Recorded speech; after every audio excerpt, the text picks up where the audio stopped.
मैं डॉक्टर श्याम गुप्ता आप सब लोगों का स्वागत करता हूँ। लास्ट वीडियो में हमने आपको प्रिंसिपल के बारे में पढ़ा था। आज हम एटॉमिक स्ट्रक्चर के अंदर इलेक्ट्रॉनिक कॉन्फ़िगरेशन के बारे में पढ़ेंगे। इलेक्ट्रॉनिक कॉन्फ़िगरेशन कैसे लिखते हैं, इलेक्ट्रॉनिक कॉन्फ़िगरेशन, इलेक्ट्रॉनिक विन्यास।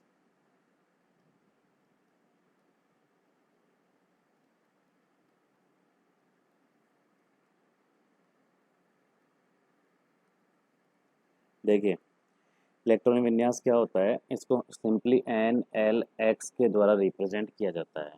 सिंपली एन एल एक्स के द्वारा रिप्रेजेंट किया जाता है। क्या मीनिंग है, देखिए एन एल एक्स का। एन का मतलब आप जानते हो प्रिंसिपल क्वांटम नंबर,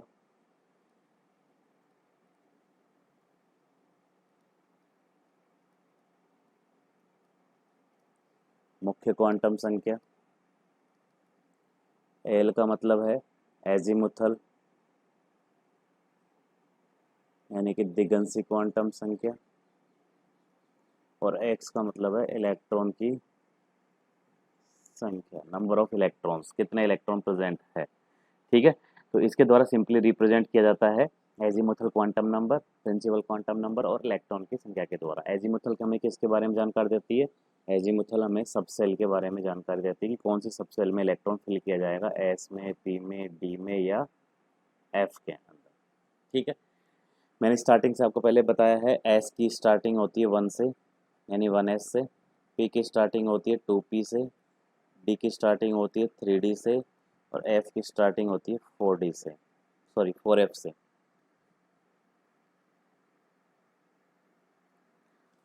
ठीक है, यानी कि पहले इलेक्ट्रॉन 1s में आएगा, फिर 2s एंड 2p में आएगा, then 3s, 3p, 4s, 3d। या आप n प्लस एल के बेसिस पर भी निकाल सकते हैं, जो लास्ट प्रिंसिपल लास्ट पीरियड में मैंने आपको समझाया है। ठीक है, चलिए तो स्टार्ट करते हैं। हाइड्रोजन, हाइड्रोजन का एटॉमिक नंबर 1 होता है। जितना एटॉमिक नंबर न्यूट्रल मॉलिक्यूल के लिए, न्यूट्रल एटम के लिए, जो न्यूट्रल एटम होते हैं उनके लिए इलेक्ट्रॉन की संख्या z के बराबर होती है, एटॉमिक नंबर के बराबर होती है। तो स्टार्टिंग में कौन आएगा, 1s। ठीक है, 1s के अंदर एक एटॉम, एक इलेक्ट्रॉन है तो एक इलेक्ट्रॉन। सेकंड हीलियम, हीलियम में 2 इलेक्ट्रॉन है तो 1s2। एस की कैपेसिटी कितनी है, मैक्सिमम 2। एस और एस सब सेल के अंदर एक बॉक्स होता है यानी एक ऑर्बिटल होता है जिसमें मैक्सिमम कितने इलेक्ट्रॉन आ सकते हैं, 2। तो 2 इलेक्ट्रॉन आ गए 1s के अंदर। ठीक है, इसके बाद आएगा लिथियम, लिथियम का 3 होता है तो 1s2, उसके बाद 2s1। क्योंकि 2s एंड 2p के अंदर से कौन आएगा, पहले 2s का n प्लस एल कितना होगा, 2 प्लस 0 यानी कि 2, और इसका 2 प्लस 1 यानी कि 3। तो पहले कौन आएगा, 2s आएगा। ठीक है, तो 2s1 3 हो गए। बी बेरिलियम, बेरिलियम का 4 होता है तो 1s2, 2 तो यहाँ हो गए, और 2s2 यहाँ आप कॉमा नहीं लगाएंगे बीच में इनके कोई भी। ठीक है, तो 2s2 में 2 हो गए, तो 4 हो गए टोटल। अब इसके बाद किसका नंबर आएगा, 2p का। 2p1 5 होता है इसका, तो 2 4 तो ये हो गए, एक ये हो गए 5। पी के अंदर टोटल कितने आते हैं, पी के अंदर 3 बॉक्स और 3 ऑर्बिटल होते हैं, 1 2 3 4 5 6, और मैक्सिमम आ सकता है 6 तक भर देंगे इसके अंदर, पी के अंदर 6 तक भर देंगे। ठीक है, 2p2, 1s2, 2s2, 2p3, 1s2, 2s2, 2p4। इसी तरह फ्लोरीन का 1s2, 2s2, 2p5, और नियोन का 1s2, 2s2, 2p6। 6 हो गए यहाँ पर, इस तरह से 6 ऑर्बिटल कंप्लीट हो गए। ठीक है, अब इसके बाद देखिए,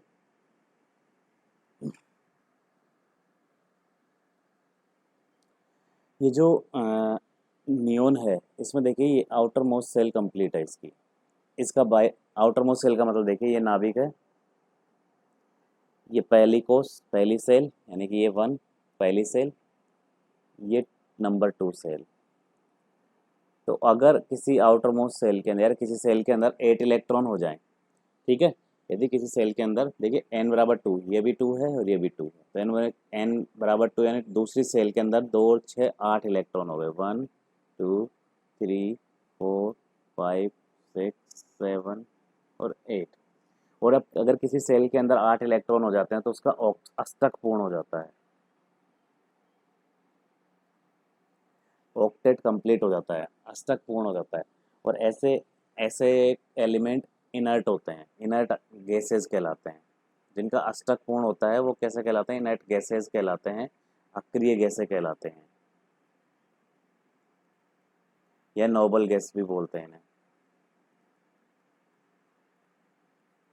अक्रिय गैसें कहलाते हैं। तो यहाँ पर अष्टक कंप्लीट हो गया इसका, इसलिए इनर्ट गैसेज है ये, ठीक है।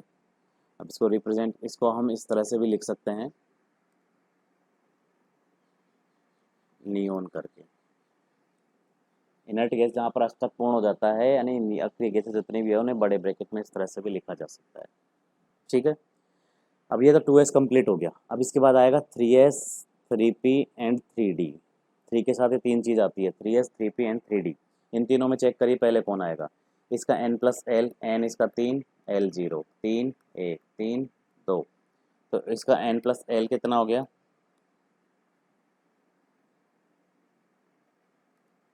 इसका 3 4 5, तो पहले कौन आएगा? 3s देन 3p, ठीक है। तो पहले 3s में भरेंगे, नेक्स्ट आइटम जो आएगा उसके लिए इलेक्ट्रॉन पहले हम 3s में भरेंगे, देन 3p के अंदर जाएंगे। तो पहले 3s के अंदर जाते हैं।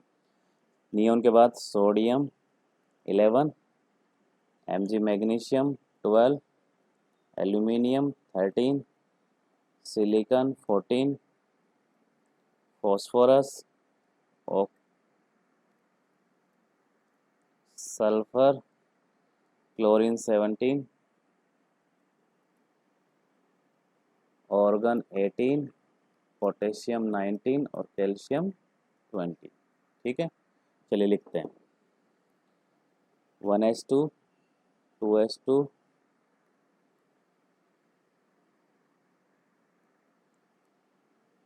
1s2 2s2 2p6। यहाँ तक तो नियोन हो गया। 3s में जाएगा पहला इलेक्ट्रॉन, तो 3s1 11 हो गए। अब दूसरा चला जाएगा 3s में,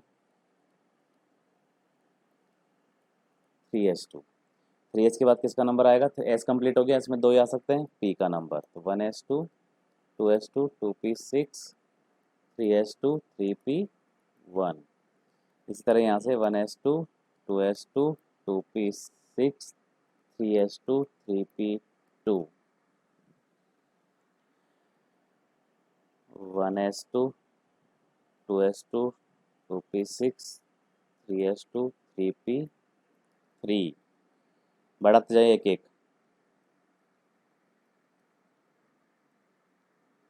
3p4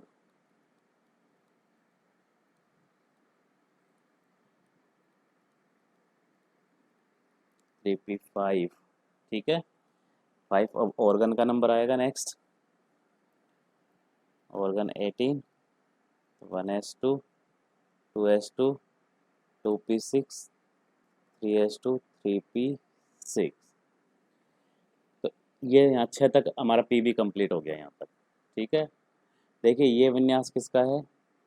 नियोन का। तो इसे इस तरह से भी लिख सकते हैं हम, नियोन 3s1, इसी तरह इसको नियोन 3s2, इसी तरह इसको नियोन 3s2 3p1। नियोन तक का देख लें आप, ये नियोन तक, ये नियोन तक 10 इलेक्ट्रॉन कहाँ तक है? नियोन तक, ये वाला, ये वाला, ठीक है। तो नियोन 3s2 3p2, इसी तरह यहाँ नियोन 3s2 3p3, इसी तरह यहाँ neon 3s2 3p4, neon 3s2 3p5। ये भी फिर अगेन अष्टक पूर्ण हो गया, तो इनर्ट गैस आ गई, तो इसको इस तरह से रिप्रेजेंट कर देते हैं, ऑर्गन। अक्रिय गैस है ये भी, और अक्रिय गैस होने के कारण इसको बड़े ब्रैकेट में इस तरह से रिप्रेजेंट कर देते हैं। तो इस तरह से इनके इलेक्ट्रॉनिक विन्यास लिख सकते हैं। ठीक है, इसके बाद आता है पोटेशियम पर। 19 कैल्शियम 20। अब देखिए P कंप्लीट हो गया, 3s एंड 3p। अब आएगा नंबर 3d का, लेकिन आपको चेक करना है 3d 4s 4p इनमें से पहले कौन आएगा। आप गड़बड़ ना करें, पहले चेक करें। तो इसका n+l निकालिए, इसका 3 2 4 0 4 1, तो इसका तो 5 हो गया, इसका 4 हो गया, इसका 5 हो गया। कौन आएगा पहले? 4s आएगा। देन दोनों का सेम है, तो इसमें n किसका कम है, फिर उसके बाद 3d आएगा। पहले नंबर पर 4, फिर ये आएगा। तो ऐसा गड़बड़ ना करें कि 3d लिख रहे हैं, तो 4s आएगा। ठीक है, तो 4s में क्या आएगा देखिए, 1s2 2s2 2p6 3s2 3p6। ये तो लास्ट ऑर्गन तक कंप्लीट हो गया। अब आएगा 4s1। s में कितने आते हैं? 2 2p6 3s2 3p6 4s2। तो इस तरह से ये कंप्लीट हो गया कैल्शियम तक। क्लियर? अब ये देखिए, ये विन्यास किसका है यहाँ तक? ऑर्गन का। अभी लिखा था थोड़ी देर पहले, तो इसको इस तरह से भी लिख सकते हैं, ऑर्गन 4s1। इसी तरह ये विन्यास इसका ऑर्गन का, ऑर्गन 4s2। ठीक है, तो ये तो हो गया यहाँ तक कंप्लीट इसका इलेक्ट्रॉनिक विन्यास 20 तक का। इसके बाद 21 से 30 ये डी ब्लॉक एलिमेंट कहलाते हैं। क्या कहलाते हैं ये? D block element. 3D series बोलते हैं इसको, इसका नाम है 3D सीरीज। यानी कि अब इलेक्ट्रॉन 4s के बाद किस में जाएगा? 3D के अंदर। अभी बताया था मैंने थोड़ी देर पहले, इसलिए इसको क्या बोलते हैं? 3D series. अब D के अंदर हम इलेक्ट्रॉन फिल करेंगे। ठीक है, चलिए 21 से स्टार्ट करते हैं।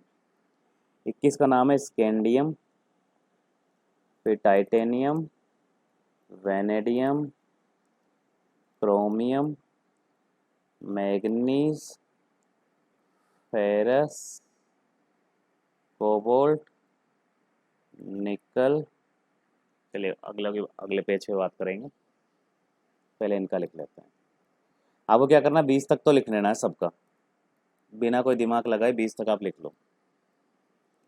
1s2 2s2 2p6 3s2 3p6 4s2। ये 20 हो गया।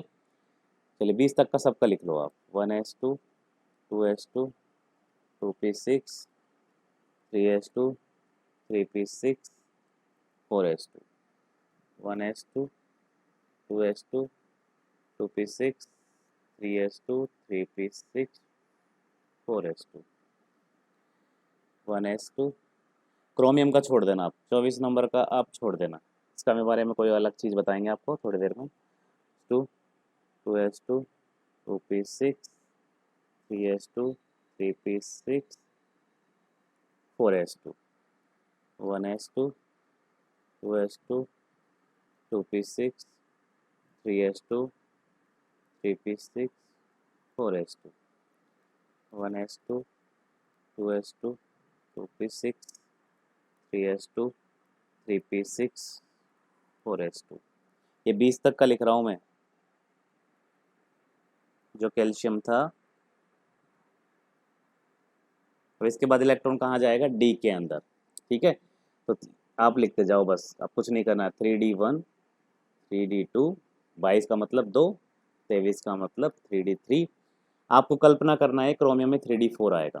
ठीक है, कल्पना करनी है, यहाँ क्या आएगा? 3d4 3d5 3d6 3d7 3d8। ठीक है, 24 में कल्पना करके चलना है आपको, 3d4 आएगा। ठीक है, चलिए अब मैं 24 का भी लिख रहा हूँ।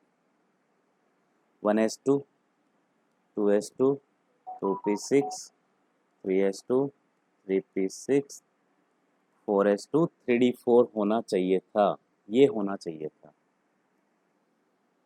सीरियल वाइज अगर चले तो ये होना चाहिए था, लेकिन क्या होता है, इसका एक इलेक्ट्रॉन जंप करके यहाँ चला जाता है। उसका रीज़न बताएंगे अभी थोड़ी देर में। अभी केवल इतना ध्यान रखें कि इसका एक इलेक्ट्रॉन जंप करके यहाँ चला जाता है D4 के अंदर। तो इसका एक इलेक्ट्रॉन जाएगा तो यहाँ कितना बचेगा 1, और यहाँ कितना हो जाएगा 5। तो यहाँ तो हो जाएगा 1 और यहाँ हो जाएगा 5। तो इसका इलेक्ट्रॉन विन्यास ये होता है, ये अपवाद है, ये याद रखें आप। 4s1 3d5। आपको लिखते वक्त अज्यूम करके चलना है कि 3d4 होगा, क्योंकि आपको सीरीज एकदम सही बैठ जाएगा पूरा इलेक्ट्रॉन विन्यास। लेकिन फिर बाद में क्या दिमाग लगाना है, क्रोमियम के अंदर जो 4s2 का जो दूसरा इलेक्ट्रॉन था वो उठ के कहाँ चला जाता था, डी के अंदर चला जाता है। तो इसका इलेक्ट्रॉन विन्यास होता था 4s1 3d5। ठीक है, अब हम बात करते हैं कॉपर 29 की और बचा हुआ जिंक 30 की। 3d8 तक हो गया था, 20 तक लिखो आप। 2p6 3s2 3p6 4s2 1s2 2s2 2p6 3s2 3p6 4s2। यहाँ क्या आएगा 3d9 और 3d10। लेकिन यहाँ पर भी वही जैसे क्रोमियम की तरह इसका एक इलेक्ट्रॉन उठ करके यहाँ चला जाता है। तो क्या हो जाता है इसका इलेक्ट्रॉन विन्यास,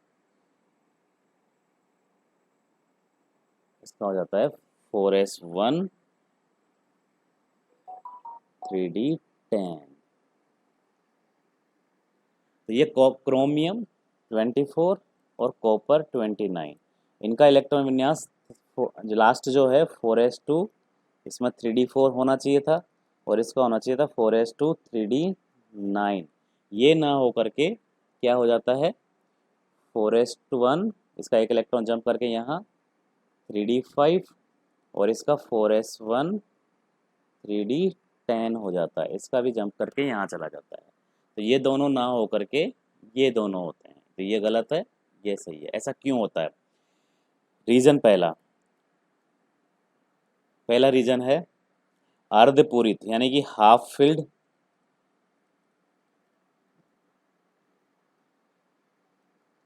अर्धपूरित मतलब आधा भरा हुआ, एंड फुल पूर्ण पूरित यानी कि फुल फिल्ड।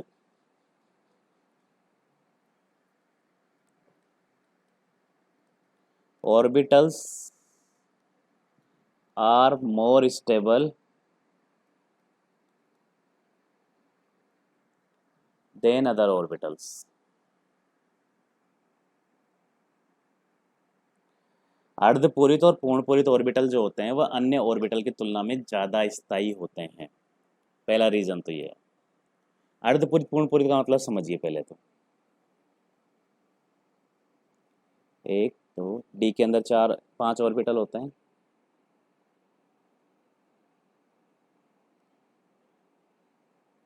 ठीक है। देखिए अर्धपूरित का मतलब एक एक इलेक्ट्रॉन, 5 D5, डी में टोटल कितने होते हैं 10, तो ये D5 हो गया हाफ फिल, और 10 के अंदर पूरे कंप्लीट भरा हुआ यानी D10। अब मैं आपके पास एक बना रहा हूँ 3D4, D4 बना रहा हूँ।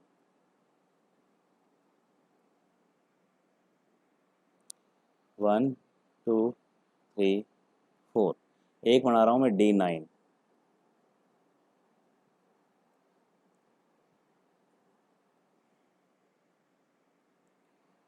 1 2 3 4 5 6 7 8 9। यहाँ देखिए ये तो D4 है और ये D9 है। रीजन क्या है कि अर्धपूरित और पूर्णपूरित ज़्यादा स्थायी क्यों होते हैं, ज़्यादा स्थायी होते हैं। ये हाफ फील्ड है और ये कम्प्लीटली फील्ड है, फुल फील्ड है। ये अदर है ऑर्बिटल्स हैं जिसमें हाफ फील्ड और फुल फील्ड नहीं है। तो देखिए यहाँ हाफ फील्ड और फुल फील्ड में सिमेट्री है। सिमेट्री का मतलब हर ऑर्बिटल में एक एक इलेक्ट्रॉन है या दो दो ऑर्बिटल, दो दो इलेक्ट्रॉन है। लेकिन यहाँ देखिए एक ऑर्बिटल खाली बैठा हुआ है, जबकि यहाँ देखिए यहाँ 4 में 2 है, 1 में 1 है। तो यहाँ अनसिमेट्रिकल है। तो ये दोनों तो कैसे हैं, अनसिमेट्रिकल,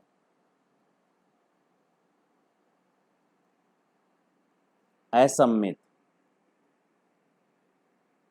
और ये दोनों जो है ये कैसे हैं, सिमेट्रिकल, यानी सब में एक एक इलेक्ट्रॉन या दो दो इलेक्ट्रॉन। तो सिमेट्री है यहाँ पर, ये सिमेट्रिकल है, सममित, ठीक है। और सिमेट्रिकल ऑर्बिटल जो होते हैं वो ज़्यादा स्थायी होते हैं अनसिमेट्रिकल की तुलना में। सिमेट्रिकल ऑर्बिटल जो होते हैं वो ज़्यादा स्थायी होते हैं अनसिमेट्रिकल की तुलना में, इसलिए सिमेट्रिकल ऑर्बिटल ज़्यादा स्थायी हैं। ठीक है। दूसरा, जो सिमेट्रिकल ऑर्बिटल हैं उन जो यानी सममित जो ऑर्बिटल हैं उनकी स्टेबलाइजेशन एनर्जी जो है